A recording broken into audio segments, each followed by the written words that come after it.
हम लोग अक्सर ये जानना चाहते हैं कि आगे हमारे साथ क्या होने वाला है, आगे कौन सी घटना घटेगी। ये सब हमारे जब भी दिमाग में विचार आते हैं तो हम अधिकतर नाम लेते हैं एस्ट्रोलॉजी या फिर टाइम ट्रेवलिंग। एस्ट्रोलॉजी में तो हम सिर्फ अपना भविष्य जान सकते हैं या फिर अपने अतीत के बारे में, और अगर हम टाइम ट्रेवलिंग की बात करें तो हमारे दिमाग घूमने लगता है कि आखिर ये टाइम ट्रेवलिंग है क्या और इसमें हम क्या कर सकते हैं, क्या ये करना संभव है, टाइम ट्रेवलिंग में आखिर होता क्या है। आपने टाइम ट्रेवलिंग के बारे में बहुत कुछ सुन रखा होगा और बहुत सारी फिल्में भी देख रखी होंगी कि एक टाइम मशीन के जरिए हम समय यात्रा कर सकते हैं, यानी टाइम ट्रेवलिंग कर सकते हैं।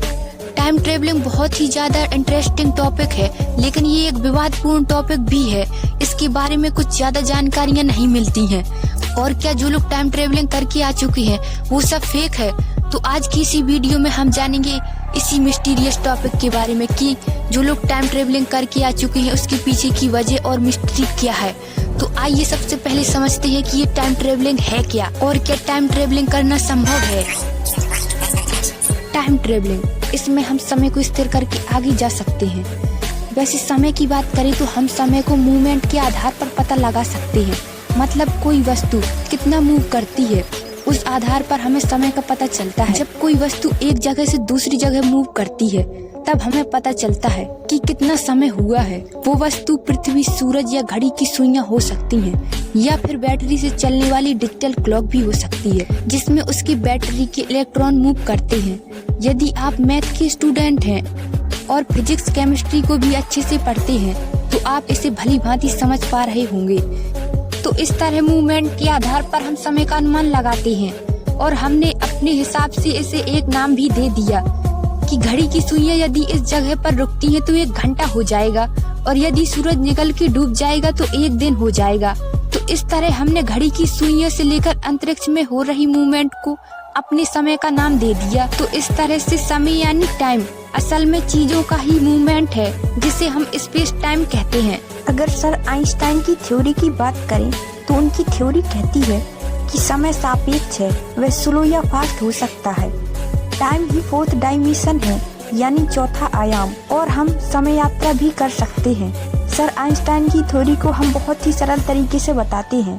पहले आप ये जान लीजिए कि सर आइंस्टाइन की थ्योरी के अनुसार हम स्पेस में जितनी ही स्पीड से यात्रा करेंगे हमारे लिए समय उतना ही धीमी गति से चलेगा।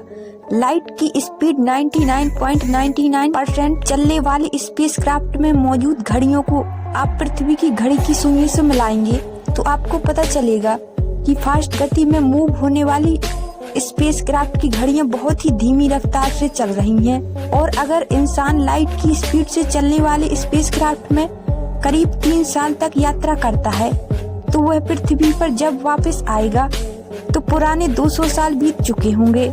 यानी वो इंसान पृथ्वी पर जिन इंसानों को छोड़ गया होगा वो अब इस दुनिया में नहीं होंगे, और वो अपनी 7वीं या 8वीं पीढ़ी को देख रहा होगा। और ये सब होता है टाइम डिलेशन के कारण। ये टाइम डिलेशन ही कारण है जो कि हमारे हाई स्पीड में मूव हो रहे सैटेलाइट में रखे एटॉमिक क्लॉक के समय को भी कुछ नैनो सेकंड धीमा कर देता है, जिससे हमेशा कुछ टाइम बाद पृथ्वी के क्लॉक से मिलाना पड़ता है। एटॉमिक क्लॉक के द्वारा टाइम के 1 सेकंड के करोड़वें हिस्से को काउंट किया जा सकता है। टाइम डिलेशन एटॉमिक क्लॉक को भले ही कुछ नैनो सेकंड का फर्क क्यों ना पैदा कर देता हो, लेकिन इससे हमें ये पता चलता है कि हम भविष्य में टाइम डिलेशन की मदद से समय यात्रा कर सकते हैं। तो इन सब चीजों से आपको ये तो पता चल ही गया होगा कि हमारे लिए भविष्य में समय यात्रा करना बिल्कुल संभव है। तो देखते हैं कि आगे कौन लोग समय यात्रा करके वापस आ चुके हैं। तो घटना शुरू होती है 1979 में। जियोफ सिम्पसन और उनकी वाइफ और उसके 2 दोस्त फ्रांस घूमने जा रहे थे। उन्होंने बहुत सारी जगहों को देखा और जब वो घूमते घूमते थक गए तब उन्होंने होटल बुक करने का सोचा। एक जगह उन्हें एक अलग दिखने वाला एक अजीब सा होटल दिखाई दिया। उस होटल ने उनका ध्यान खींच लिया और उन्होंने उसी में रहने का प्लान बनाया। जब वो होटल के अंदर गए थे तब उन्होंने देखा कि होटल के स्टाफ बहुत ही अजीब और पुराने जमाने के कपड़े पहने हुए थे और होटल का डिजाइन भी कुछ वैसा ही था। उन्होंने रूम बुक करने के लिए स्टाफ से बात की, लेकिन स्टाफ ने कहा कि कोई रूम खाली नहीं है। पर स्टाफ ने यह भी कहा कि आप लोग किसी दूसरे होटल में ट्राई कीजिए, हो सकता है कि रूम खाली हो। इसके बाद वो लोग दूसरे होटल में चले गए, पर ये होटल भी पिछले जैसे ही कुछ पुराने जमाने का लग रहा था। उन्होंने स्टाफ से पूछा कि क्या यहाँ पर रूम खाली है। नसीब से उनको इस दूसरे होटल में रूम मिल गया और पूरी रात उन्होंने उसी होटल में गुजारी। उन लोगों को फोटो खींचने का बहुत शौक था, इसीलिए उन्होंने होटल की बहुत सारी खूबसूरत फोटो खींची। दूसरे लोग जो दूसरे रूम में से आ जा रहे थे वो भी बहुत पुरानी स्टाइल के कपड़े पहने हुए थे।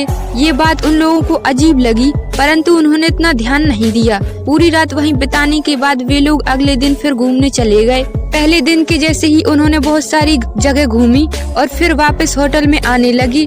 और गाड़ी की विंडो से जब उन्होंने वहाँ बाहर देखा तो उन्हें एक बड़ी सी खाली ग्राउंड ही दिखाई दी, वहाँ कुछ नहीं दिखा। मतलब दोनों होटल गायब थे। अगल बगल के लोगों से पूछने पर पता चला कि ये जमीन तो बहुत सालों से खाली पड़ी है और बहुत साल पहले यहाँ एक होटल हुआ करता था, परंतु वह तो कब का डिस्ट्रॉय हो चुका है। फिर उन्हें अचानक से उन फोटो की याद आई जो उन्होंने खींची थी जब वे लोग होटल के रूम में थे। जानते हैं क्या हुआ? आप जानते हैं उन्होंने क्या देखा? एक खाली कागज। यह टाइम स्लिप था या और कुछ। आज तक इस घटना के बारे में कोई कुछ नहीं समझ सका और ये टाइम स्लिप की सबसे बड़ी मिस्टीरियस घटना में से एक मानी जाती है।